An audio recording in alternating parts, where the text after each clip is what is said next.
안녕하십니까. 달라이라마의 불교 강의 해설 시간입니다. 전번 2시간에 걸쳐서 공부하신 내용이 삼보였습니다. 그런데 이번 역시 삼보를 자세히 살펴보는 것으로서 시간을 써야 될 것 같습니다.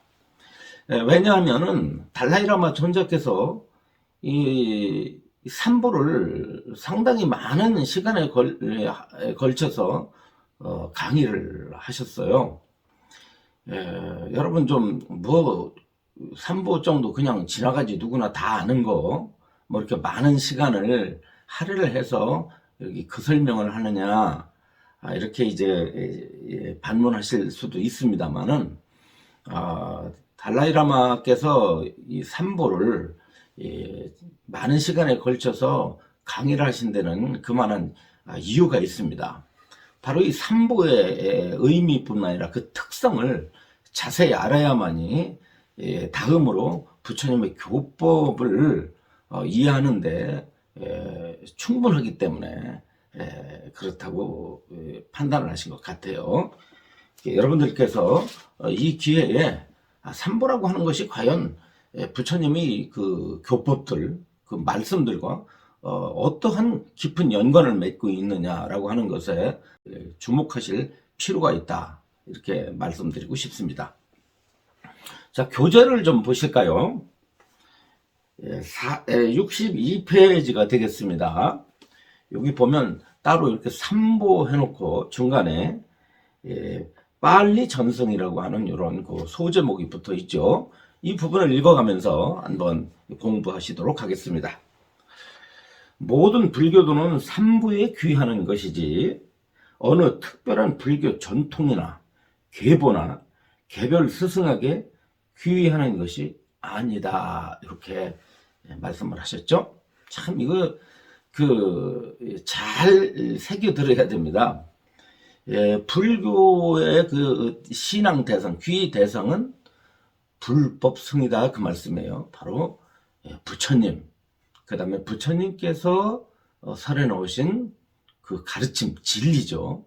그 다음에는 그 모임을 가리킵니다. 우리가 성 그랬을 때, 불법 성 그랬을 때 이 성은 단순한 개인 한 분의 스님을 가리키는 것이 아니라 그 참 모임을 가리켜요. 모임, 수행 모임을 가리킵니다. 청정한 모임이라 그 뜻이에요. 즉 다시 말하면 부처님께 귀하고 가르침에 귀한 사람들이 청정한 삶을 살기 위해서 모인 그런 뭔가 집단, 그 단체를 이것을 승보라고 말을 합니다. 또 거기에 이제 좀 더 자세히 말한다고 한다면 이 스님들에게 우리가 일반적으로 그냥 개인 스님을 승보라고 이렇게 말하잖아요. 근데 그거보다는 수행을 해서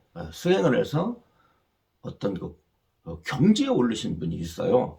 소위 말하는 성인의 반열에 오르신 분들이 있죠. 이제 수다원, 사다함, 안함, 아라한 혹은 대승에서는 보살 지위에 올라가신 그 성자들을 그것을 사실 보배라고 합니다.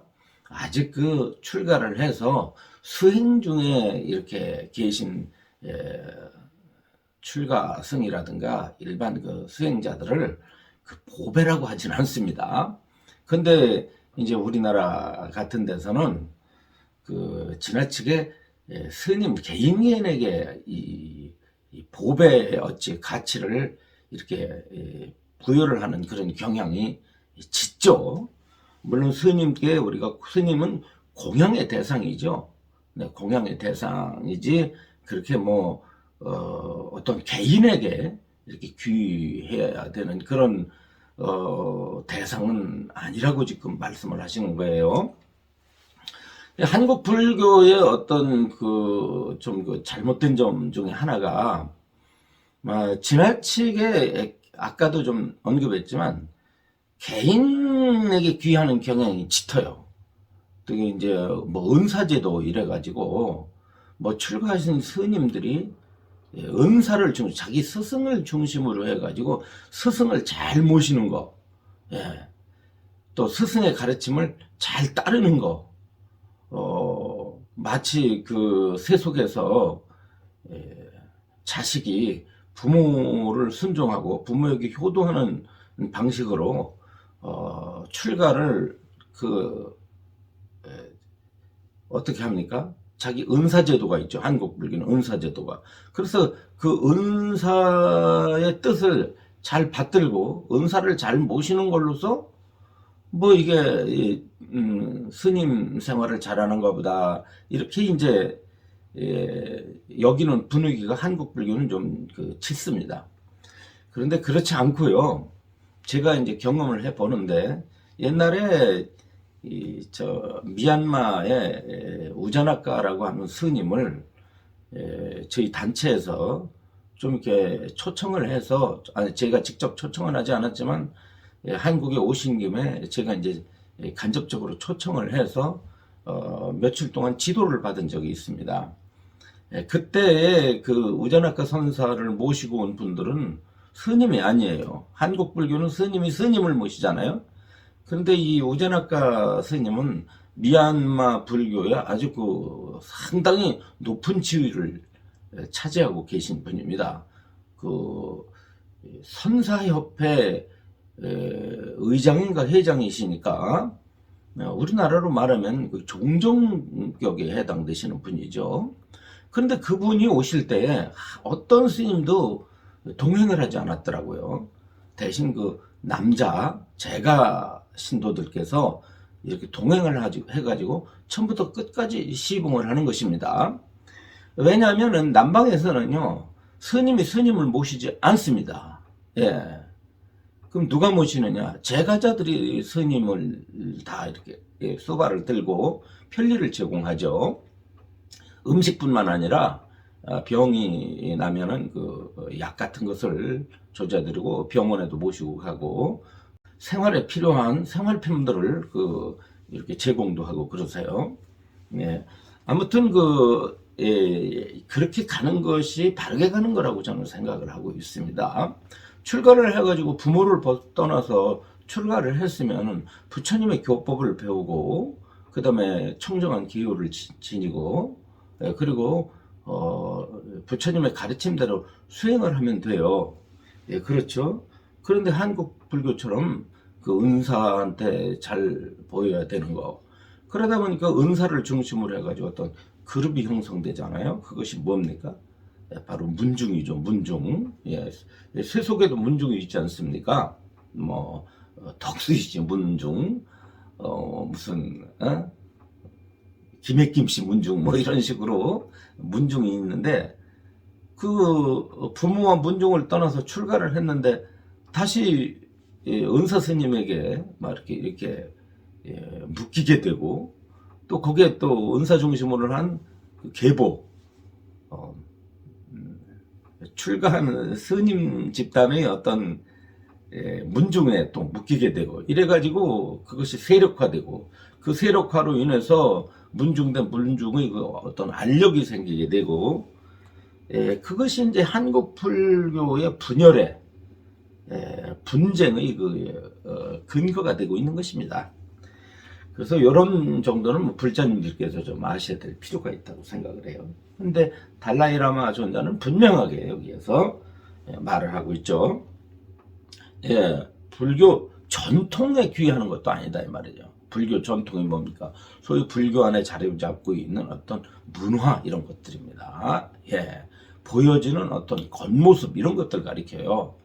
거기에 귀하는 게 아니다 이 말이죠. 형식적인 것에 귀하는 것이 아니다.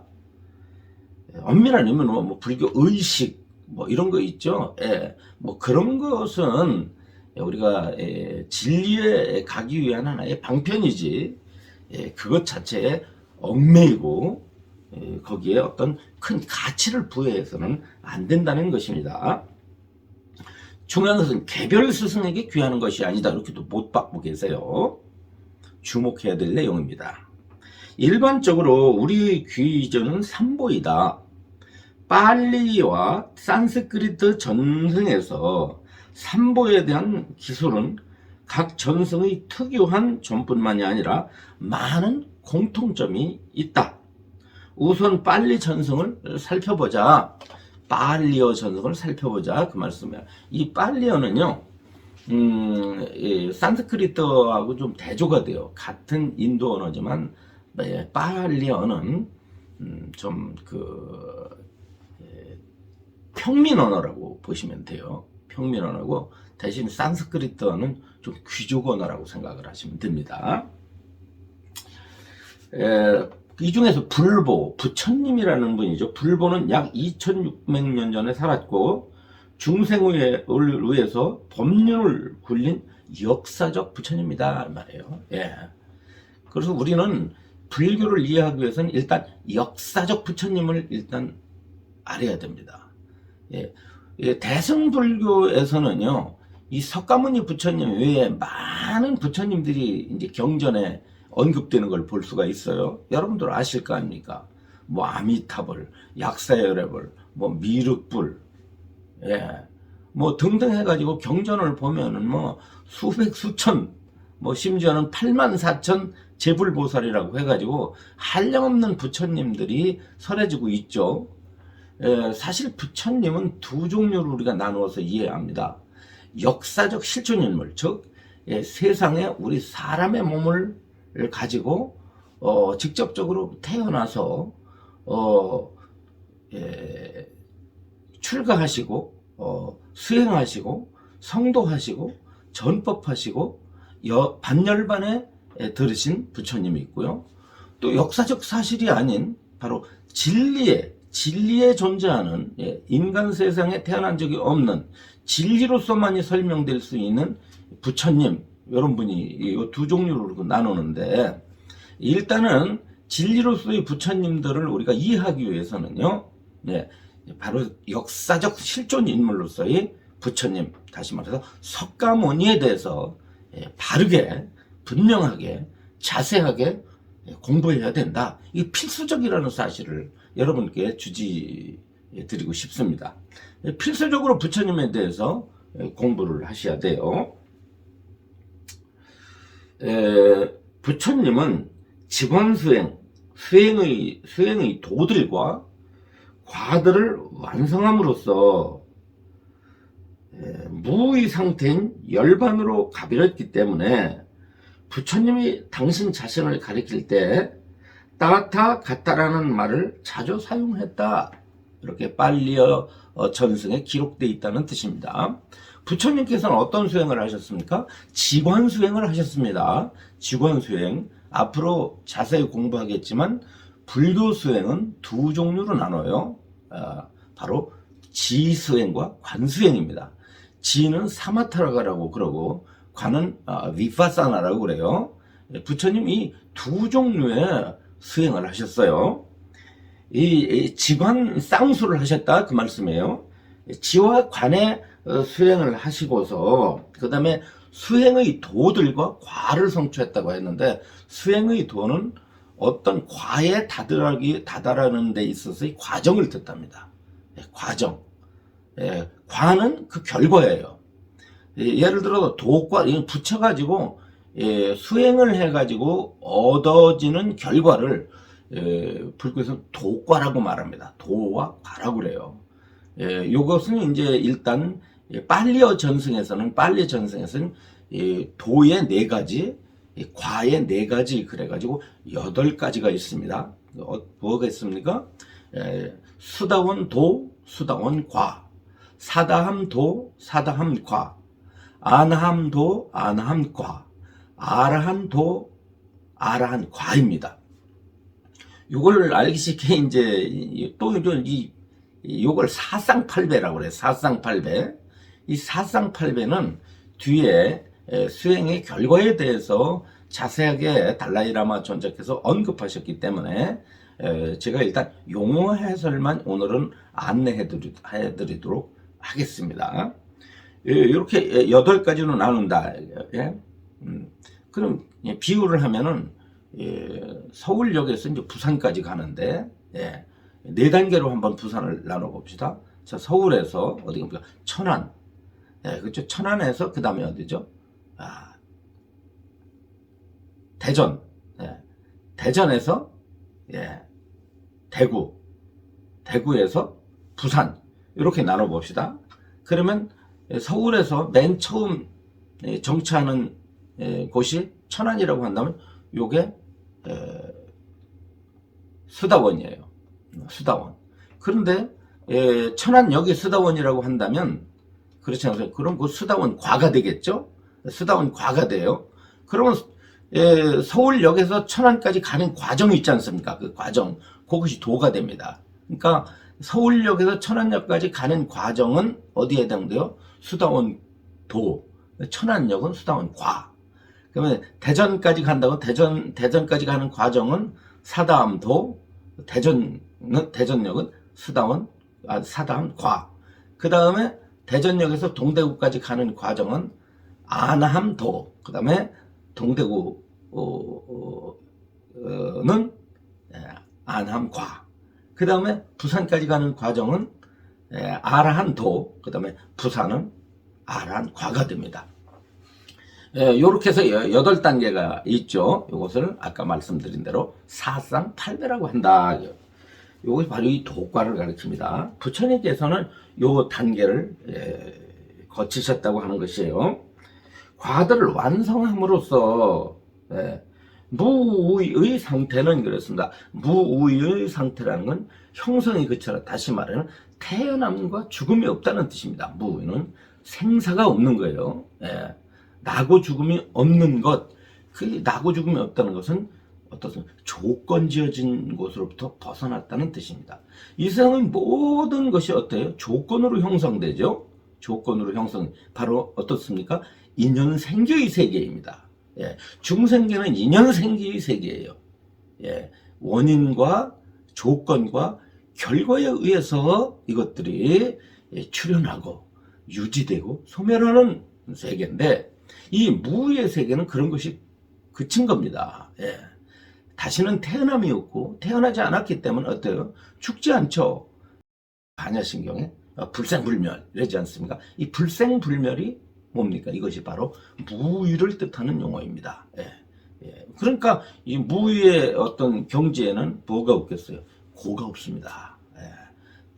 어떠한 고통도 거기에 적용되지 않는다는 것이 바로 무의의 이 특징이라고 할 수가 있습니다. 이 무의의 반대가 유의죠. 따라서 무의는 부처님의 경지에 해당하는 용어고, 반대로 유의는 중생들에게 해당하는 용어이다. 뭐 여러분들 저하고 공부하신 분들이기 때문에 여러분들 이 정도는 다 상식적으로 아시고 계시지만은 좀 더 우리가 복습을 함으로 인해서 확실하게 그 의미를 우리가 깨달을 수 있다. 그 무의 상태인 열반이라고 하는 것은 고통의 원인이 사라진 것입니다. 고통의 원인. 그 고통의 원인이 뭐겠습니까? 불교에서의 고통의 원인은 뭐 다른 종교에서는 뭐 하나님이 노해가지고 인간들에게 고통을 줬다고 이렇게 가르칩니다. 아담과 이브가 하나님에 의해서 창조를 받았는데, 바로 야훼라는 신이 세상을 창조하면서 인간을 역시 만들었는데, 그 인간에게 어떤 요구를 하죠. 그 요구가 내가 만들어 놓은 그 나무, 바로 이 생명의 나무, 이 나무의 열매를 따먹지 마라. 너희들이 그 내 말을 어기게 되면은 너희들은 죽으리라. 이렇게 이제 요구를 했고 명령을 했는데, 그 최초의 인간인 아담과 이브가 그걸 어기고 따먹은 거예요. 따먹으니까 하나님께서 화가 나가지고, 신이 화가 나서 바로 그 행복한 그 세상 낙원으로부터 추방을 당했죠. 추방을 당해가지고 인간들이 이 고생을 한다는 겁니다. 고생을 하고 그 악들이 생겨가지고 인간 세계가 이렇게 그냥 무질서하고 혼란할 뿐만 아니라 뭐 자연계의 교란까지, 뭐 태풍이 불고 지진이 폭발하고 화산이 폭발하고 막 기후가 막 이렇게 에, 잘못돼 가지고 덥고 춥고 말이죠. 네. 이런 또 막 전염병이 창궐하고 이런 것들이 있지 않습니까? 아무튼 인간 세계에 인간들이 살아가는 데 있어서 장애가 많은데 그 장애가 다 누구에 의해서 그게 생겼느냐? 하나님의 형벌이라는 겁니다. 근데 불교에서는 그 이런 고통의 원인은 다른 게 있지 않죠. 어디에 있습니까? 바로 중생의 몸과 마음 속에 깃들어져 있는 가래라고 하는 번뇌, 가래라고 하는 번뇌, 땅하라고 그러는데 그 가래라고 하는 번뇌가 어떻습니까? 인간의 고통을 야기시킨다는 겁니다. 그런데 이 고통의 원인이 뭐냐면 가래죠. 가래와 집착입니다. 이제 가래가 강화된 것이 집착입니다. 여러분들도 늘 불교 속에서 듣는 용어 가운데 집착을 버려라 이지 않습니까? 그런데 이 집착의 전 단계가 뭐냐면 가래예요. 이 가래가 무엇을 방해하느냐? 우리의 어떤 자유, 해탈, 그리고 평온, 그리고 청정, 뭐 이런 것들을 방해를 하죠. 그래서 인간은 아무튼 속박하고 인간을 괴롭히는 원흉인데 요 가래와 집착이 요 가래와 집착은 이제 가래를 근본 번뇌라고 그러고 이렇게 말합니다. 이 근본 번뇌가 이것이 끊어진 거예요. 고통의 원인이 사라진 것을 뭐라고 그러냐면 이것을 열반이라고 말을 합니다. 이 열반에 대해서는 또 자세하게 설명을 해드리겠습니다. 불교의 목표이기도 하죠. 바로 무유와 열반은 불교 수행의 목적이다.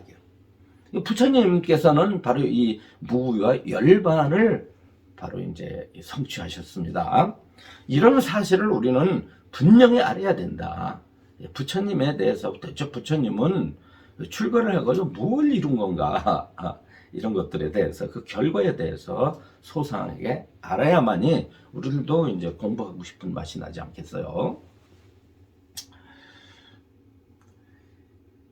부처님이 당신 자신을 가리킬 때 타타가타라고 그랬다며. 타타가타는 거.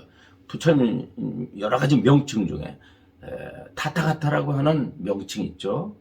부처님 열애 이렇게 나옵니다. 열애, 석가 열애 이렇게 나오죠. 아미타 열애 이렇게 나옵니다. 근데 이 열애라는 것은 무슨 뜻이에요? 진리로부터 온 자라는 뜻입니다. 열애할 때 여는 무슨 뜻이냐면 바로 그렇게 그러한 진리라는 뜻이에요. 본래부터 상주하는 진리, 연기죠 바로. 그렇기 때문에 이 여라고 했는데 여는 연기설과 맞물려 있습니다. 그 부처님께서 연기를 깨닫고 연기가 진리 아닙니까? 그렇죠? 전 시간에 말씀드렸지 않습니까? 연기가 진리니까 그 연기의 진리를 깨닫고 중생들에게 그 연기의 가르침을 열기 위해서 세상에 나오셨습니다. 그렇게 또 중생편에서 온 거죠. 중생편으로 온 거예요. 중생편에서 왔기 때문에 열애라고 말합니다. 그러니까 부처님께서는 중생들을 만났을 때 자기 자신을 표현하는 용어예요. 자기를 부르는 용어예요. 부처님께서 맨 처음 법바퀴를 굴리실 때, 맨 처음 가르침을 설하실 때 바라나시의 그 오비구 5명의 비구들에게 설법을 하셨지 않습니까? 그때 이제 비구들이 부처님을 몰라보고 부처가 되신 줄 몰랐죠.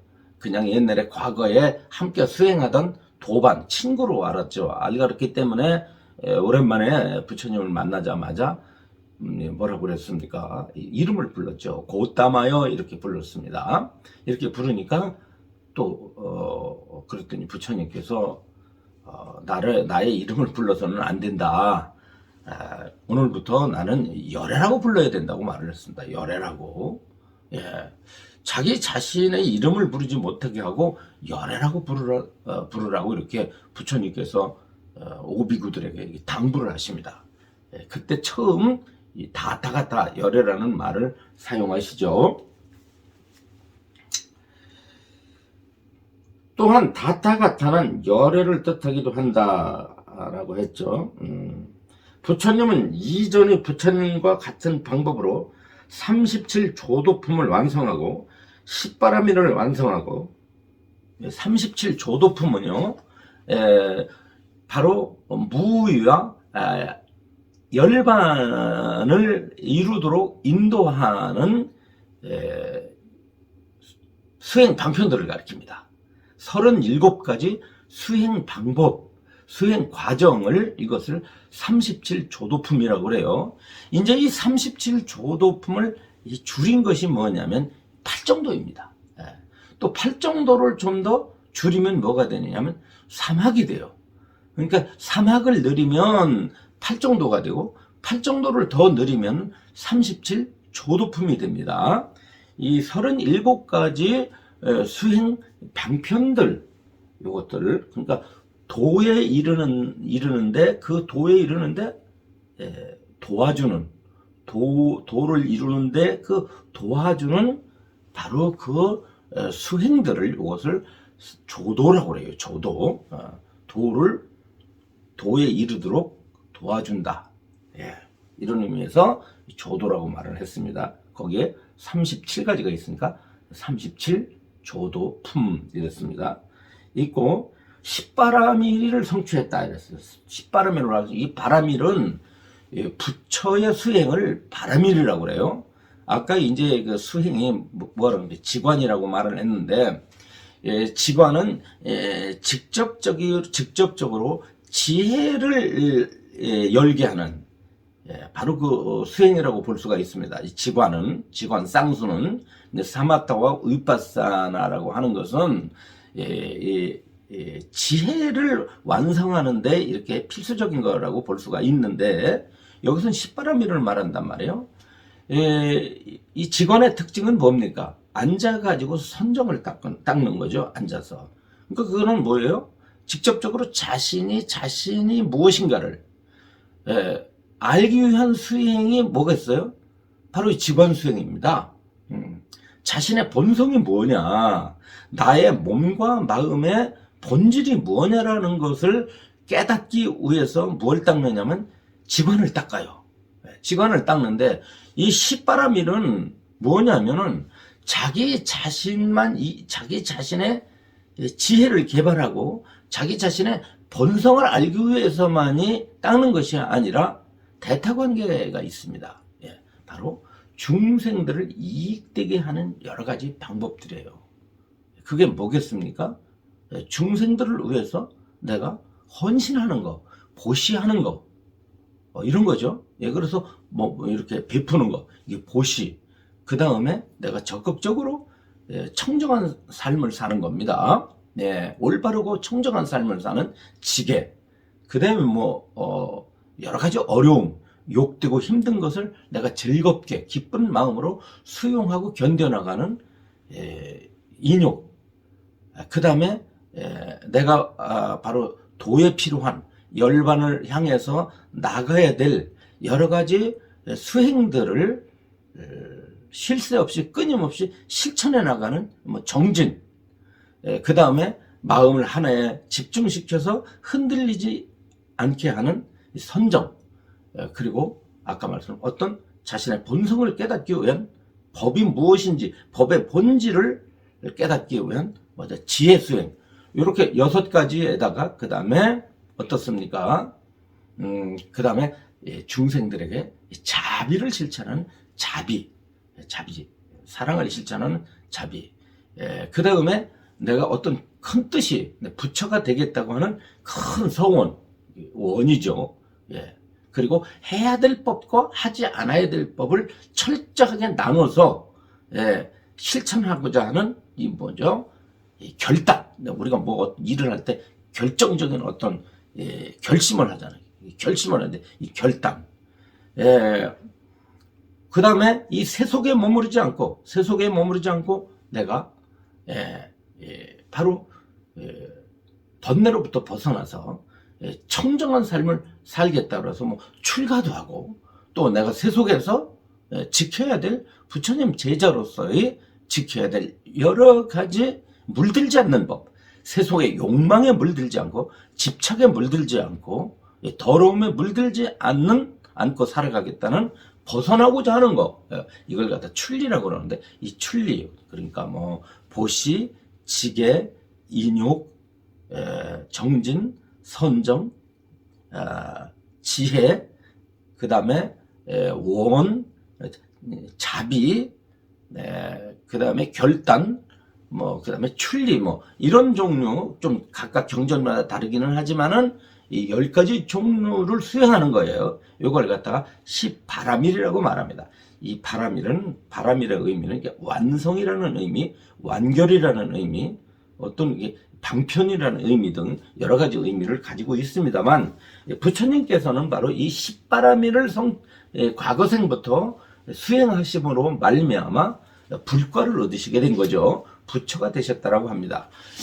엄밀히 말해서는요, 불교를 수행을 해서 완성한 분들, 요 분들의 두 가지 종류가 있습니다. 한 분은 아라한이 있고, 한 분은 부처님이 있어요. 아라한과 부처님이 있는데, 아라한과 부처님의 특징은 뭐냐면, 아라한은 직원쌍수만 닦습니다. 아까 십바라밀 가운데 선정바라밀과 그 지혜바라밀을 중심으로 닦아요. 직원쌍수만을 수행을 하는데, 부처님은 뭘 하냐면 이 바라밀을 수행을 합니다. 바라밀, 보시, 지계, 인욕, 그 다음에 정진, 선정지혜뿐만 아니라 원바라밀, 뭐 자비바라밀, 아까 말한 결단바라밀, 그 다음에 출리바라밀, 이런 바라밀을 닦으셨고, 특히 부처님은 과거생에 이 보시를 많이 하셨어요. 중생들에게 아낌없이 자신의 몸과 마음을 주셨을 뿐만 아니라 중생들을 위해서 갖가지로 헌신을 하셨다는 거죠. 자신을 위한 삶을 살지 않고 중생들을 위해서 사신 그 결과가 뭐가 되냐면 부처가 되었다는 겁니다. 그래서 이제 이 빨리 전승으로 기록된 논서를 보면은요, 청정도론이라고 하는 아주 유명한 논서가 있는데, 그 논서를 보면은 부처님은 단순히 직원쌍수, 즉 사마타와 위파사나를 닦았기 때문에 부처가 된 것이 아니라 바라밀을 실천하셨기 때문에 부처가 되셨다. 이렇게 이제 기록되어 있고요. 성불에서 부처가 될 것을 목적으로 하는 사람은 바라밀을 실천해야 된다. 이렇게 거기에서 요구를 하고 있습니다. 그리고 당신의 몸과 소유물들을 남들에게 보시하고 세상의 행복을 위해 활동으로서 함으로써 열반으로 왔기 때문이다. 이제 열애가 될 수 있었던 것은 바로 이와 같은 수행을 했기 때문이다. 이렇게 이제 말씀을 하고 있습니다. 열애는 이 세계의 본성과 기원, 소멸, 그 소멸에 이르는 길을 완전히 깨달았다. 그렇습니다. 그러니까 부처님은 어떤 분이냐? 이 세계의 본성과 기원, 이 세계가 어떠한 성질을 지니고 있느냐, 이 세상이라고 하는 것이 공통적으로, 다시 말하면 이 세상을 지배하고 있는 법칙이 뭐냐? 그렇습니다. 근데 여기서 이제 우리가 관심을 가져야 될 것은, 불교의 위대성은 뭐냐면 현재 과학이 발달하고 있지 않습니까? 특히 이제 물리학이 발달이 됨으로 말미암아 이 세계는, 이 세상, 이 우주는 인간들이 정복을 하지 못했어요. 정복하냥 우주에 몇천억 분의 1도 인간들이 알 수 있는 건 없습니다. 그러나 과학자들의 말을 따르면은요, 대충 그 법칙은 알겠다는 거죠. 법칙은 알겠다는 거예요. 이 우주의 법칙은, 우주의 물리 법칙은 알겠다는 겁니다. 다행히도 불교는요, 현대 물리학과 충돌하지 않습니다. 다시 말하면 부처님께서 발견하신 연기법과 과학자들에 의해서 증명되고 있는 물리의 법칙이 이것이 어긋나지 않는다는 것을 우리가 알 수가 있습니다. 저도 이 공부를 가르치다 보니까 여러분들을 만날 거 아니에요. 수많은 계층의 사람들과 만나는데 엊그저께는 두 분의 과학자를 만났어요. 그 과학자들이 이제 불교를 대단히 좋아하셔요. 국가기관에 계시기도 했고 또 대학에서 강의도 하고 계시고 이랬는데 이분들 말씀에 참 불교 호감 가는 종교다. 불교는 공부할수록 매력이 있다. 그리고 우리들이 공부한 그 내용에서 비춰볼 때 불교의 어떤 그런 사유체계가 대단히 과학적이고 합리적이다. 이런 말씀을 하면서 불교를 극구 찬양합니다. 이분들은 주로 신앙 쪽으로 불교를 이렇게 공부하지 않고 장신들 스타일대로 좀 철학적 어떤 논리적 어떤 시각으로 불교를 바라보고 있고요. 거기에서 그 나름대로 불교를 통해서 기쁨을 누리고 거기에 대한 어떤 불교의 의대성 그리고 그 가르침을 좀 나름대로 또 다른 사람들에게 설명을 하시는 것 같아요. 그리고 여기 소멸이라고 말했는데 이 소멸은 뭡니까? 괴로움의 소멸을 가리킵니다. 여기 소멸은 그 우주가 어떻게 해서 일어나고 어떻게 해서 소멸되느냐 그리고 중생들의 고통이 어떻게 일어나고 어떻게 소멸되느냐라는 게 소멸에 이르는 길 이렇게 말하죠. 고통의 소멸 열반에 이르는 길을 완전히 깨달았다. 그냥 깨달았다가 아니라 완전히 깨달았다. 달라이라마 존자께서 그냥 이르는 길을 깨달으셨다 이렇게 말하지 않고 완전히 깨달았다. 아주 저 개인적으로 아주 마음에 듭니다. 이렇게 확답을 주시는 거죠. 열에는 보이고 들리고 만져지고 알려지고 인식되고 생각될 수 있는 모든 것을 있는 그대로 알았다 이 말이에요. 요거 상당히 중요합니다. 여기서 부처님이 뭘 알았다는 겁니까? 보이고 들리고 만져지고 알려지고 인식되고 생각될 수 있는 것 이렇게 말씀하셨어요. 이건 뭡니까? 우리가 알 수 있는 것들입니다. 우리들이 경험되어지는 것, 우리들에게 경험되어지는 것, 우리들에게 포착되어지는 것 요거예요. 요걸 뭐라고 말할까요? 현상이라고 말하죠. 나타난 것들 현상입니다. 이 현상들에 대해서 분명하게 깨달으신 것이 부처님이에요. 요거 잘 알아야 됩니다. 보이지 않는 세계를 본 분이 아니다. 그런 거 없습니다. 보이지 않는 세계. 겉으로 드러난 현상이 있고 그 현상 이전에 뭔가 있었다? 여기에 말씀들이 간단히 말씀드리면 인도 종교, 불교가 일어나기 이전에 인도 종교, 힌두교와 불교와 다른 점이 있죠. 바로 뭡니까? 힌두교는 이 세상이 일어나기 이전에 천지 만물이 생기기 이전에 뭔가 있었다는 거예요. 이걸 유론이라고 말합니다. 뭔가 있었어요. 그 이름이 뭡니까? 신이 브라흐만이라는 신입니다. 이 범신인데 그 브라흐만이라는 신이 바로 보이지 않는 어떤 그 궁극 원리죠. 궁극적 원리입니다. 그 보이지 않는 어떤 원리로서의 브라흐만이라고 이름 붙여진 어떤 원리가 가시적인 우리가 경험할 수 있는 현상계로 변화됐다는 거예요. 이걸 전변설이라고 말합니다. 전변설은 무슨 뜻이냐면 이 궁극적 실제라고 하는 어떤 본질이 뭐 신이라고도 할 수 있고 어떤 원리라고 할 수 있는 그거 있어가지고 그것이 바로 이렇게 세상의 여러 가지 모습으로 이렇게 굴러가지고 이렇게 나타났다는 거예요. 다시 쉽게 말하면 보이지 않는 그 무엇이 보이는 세계로 나타났다.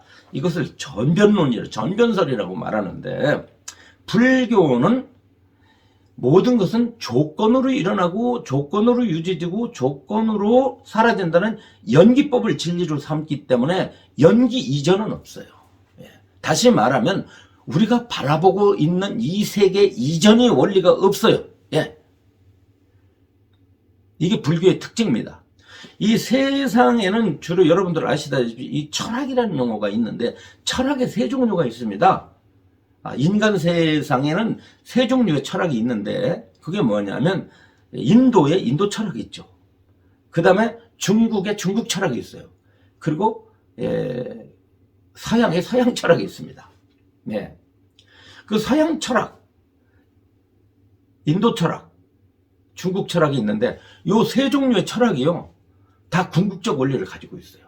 본질이라고 하는 것을 가지고 있습니다. 본질. 그러면 인도 철학의 본질이 뭐냐면 브라만이에요. 브라만이라는 그 범신입니다.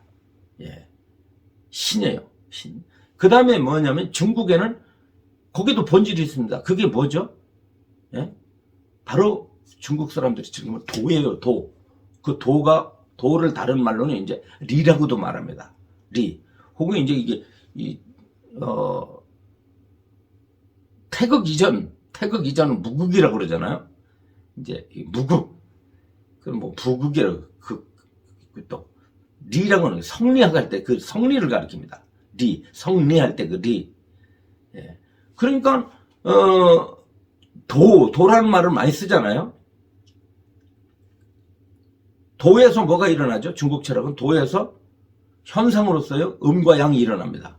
음양은 현상적이거죠. 예, 보이고 들립니다. 음과 양은. 그러나 어떻습니까? 음과 양의 이전, 음양 이전의 도. 중국 철학에서 도가 뭐냐 그러면 일양 이름지를 도라 한다 그랬어요. 일양 이름지도 그랬습니다. 양이 되고 음이 되는 거를 이거를 바로 뭐라고 그러냐면 이걸 도라 한다 그랬어요. 그러니까 음과 양이 음의 세계와 양의 세계가 일어나기 이전에 뭐가 있냐면 도가 있습니다.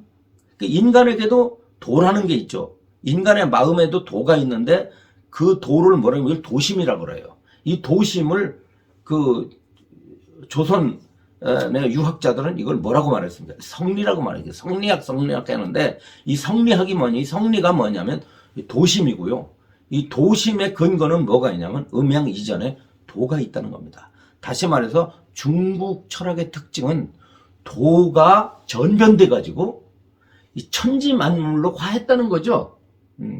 도가 전변해서 음과 양으로 나누고 음과 양에서 뭐가 일어납니까? 목화 토금수라는 오행이 일어나고 그 오행이 바로 이 우주 만물이 되었다고 하는 이런 거니까 중국 철학도 이것이 전변설이에요.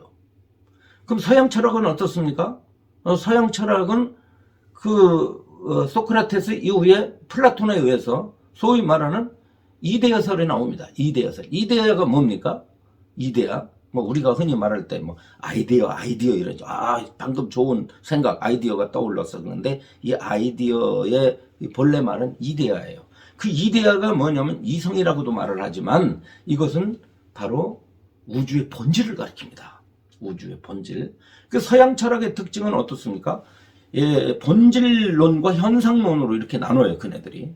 그래서 본질론을 연구하느냐, 현상론을 연구하느냐, 이렇게 이제 나눠가지고 철학이 발전돼서 내려오죠. 내려오는데, 그러면 서양 철학은 어디로부터 출발하느냐? 바로 이 이데아론, 본질론으로부터 출발을 하는 거예요. 자, 그렇다고 한다면 세상의 모든 철학은 이것이 뭐냐면 본질이라고 하는 것이 먼저 있었고, 본질이 먼저 있었고, 나중에 뭐가 나타나요? 거기에 의해서 현상이 나타났다고 보는 겁니다. 그래서 본질은 사람의 눈에 의해서 보이지 않는 것. 예. 그 다음에 현상은 눈에 보이는 것. 이런 것들이죠. 그래서 서양 철학은 현상 속에 숨겨진 현상 이전의 본질을 찾는 것이 목적이고 그 본질을 찾은 이 사람을 서양 철학에서는 철인이라고 말하는 겁니다. 철인이라고 말을 해요. 그런데 불교의 특징은 뭐가 없느냐? 바로 이와 같은 본질. 다시 말하면 우주가 생겨나기 이전에 뭐가 있었다라고 하는 그 유론을 벗어났죠. 이것이 다른 철학과 종교, 뭐 일반 종교는 뭡니까? 기독교 같은 종교, 혹은 회교 같은 종교에는 신이 있으셨잖아요. 신이 있잖아요. 천지만물 이전에 신이 있죠. 근데 뭔가가 불교를 제외한 다른 종교 철학은 맨 뭐가 있었어요. 삼라만상이 생겨나기 이전에 뭔가 있었는데 불교는 연기법에 근거해서 그런 건국적 원리로서의 본질을 먼저 상정한다든가 신이라고 하는 이런 절대자를 먼저 가정하지 않는 것이 특징이다. 요 점을 일단 잘 알아두시기 바랍니다. 그 불교에서는 사실 뭘 찾는 게 아니에요. 뭐 도를 찾는다, 뭐 도를 깨닫는다, 뭐 보이지 않는 세계를 알기 위해서 우리가 공부한다. 이거 다 엉터리들입니다. 드러난 세상이라 잘 보세요. 여러분들이 눈으로 보는 거, 귀로 들리는 거, 맛보는 거, 요런 거에서 요런 게 과연 뭐냐, 어떤 성질을 가지고 있느냐, 요 자체가 지니고 있는 본질이 뭐냐, 본성이 뭐냐는 거지, 그 이전 거를 찾을 생각이랑 해서는 안 됩니다. 뭐 하늘과 땅이 갈라지기 이전짜리, 부모 미생이 보려면 아버지 어머니 뱃속에 들어오기 이전에 나의 본래 모습, 이런 얘기를 선사들로부터 여러분들 왕왕 듣는데, 일단 공부를 하시는 분들은 그런 언어를 배제하세요. 저하고 공부하실 때는 개화천지 미분전돌이라든가 부모 미생 본래 면목 이런 얘기 하지 마십시다. 또 생각 이전짜리 이런 언어는 쓰시지 않는 게 좋을 것 같아요. 그 모든 것을 직접적으로 지각할 수 있고 완전히 이해했다. 부처님께서. 지각할 수 있는 걸 완전히 이해했다는 거예요. 보이지 않는 우주 합일이 됐다. 미지의 세계를 깨달았다. 과거의 일찍 과거 전생이 무엇인지를 보았다. 이런 것들은 부처님이 가르친 거는 무관한 일들입니다. 요게 참 여러분들 요 내용을 여러분 잘 이해해야 돼요. 뭡니까? 열애는 보이고 들리고 만져지고 알려지고 인식되고 생각될 수 있는 것들을 그대로 알기 때문에 그 모든 것을 직접적으로 지각할 수 있고 완전히 이해했다. 요 부분에 여러분들 연필 있으면 쫙 밑줄 치세요. 그래서 제가 이 달라이라마 존자를 아주 대단한 분으로 아주 제가 지금 칭찬합니다. 아주 훌륭하신 어르신이라고. 한국 불교의 어떤 선사도 이런 표현 안 해요. 아까 말해 어떤 그냥 중국적, 그러니까 중국의 철학의 도와 불교의 도, 인도의 힌두교와 불교의 깨달음이 뭔지를 구분들을 못하고 있어. 거의 못해요. 부처님의 교법을 제대로 이해해야 됩니다. 그러기 위해서는 이 빨리어 전승의 경전을 공부해야 되고요. 이 산스크리트 전승의 경전들을 공부해야 됩니다. 쉽게 말하면 경전 공부 제대로 해야 돼요. 경전 공부 제대로 하지 않고 그냥 사람 말에 치우쳐 선사라고 주장자들고 상단법문 한다고 그 말이 옳으냐? 절대 옳지 않습니다. 몇 분 안 계세요. 옳은 설법하시는 분 한국 불교에 몇 분 안 계십니다. 경전을 제대로 펴놓고 설법하시는 분들 안 계시다 그 말이에요. 달라이라마 존자의 장점이 뭡니까? 경전에 근거한다 이 말이죠. 부처님의 제자면 당신이 반드시 경전에 근거해서 공부를 해야지. 열애는 연교와 열반이라는 두 가지 위대한 진리를 깨달았다. 제가 강조하는 겁니다. 부처님께서는 연교와 열반에 대해 두 가지에 더 위대한 진리입니다. 바로 연기설은 위대한 진리예요. 인간 역사의 혁명적인 가르침입니다. 종교적 혁명이 아니라요. 가히 인류사의 엄청나게 큰 사건을 부처님께서 우리들에게 제공하신 겁니다. 이거를 잘 몰라요, 불자들이. 부처님이 왜 위대하느냐, 왜 부처님께 우리가 귀해야 되느냐, 이 원리를 잘 모릅니다. 연기는 고재와 집재로 이루어진 윤회하는 유의세계 전체에 적용된다. 이렇습니다. 자, 제가 이 부분을 더 설명을 드리고 싶은데 일단 시간이 많이 걸리는 관계로 일단 이 부분을 다음 시간에 미루어야 될 것 같습니다. 계속해서 이 부분은 직접적으로 이제 삼보에 대한 설명이 이제 부처님의 교법과 연결되었다는 거, 요거 이제 이해하시겠죠? 그런 의미에서 3부에 대한 내용을 다음 시간에도 좀 계속해야 될 것 같습니다.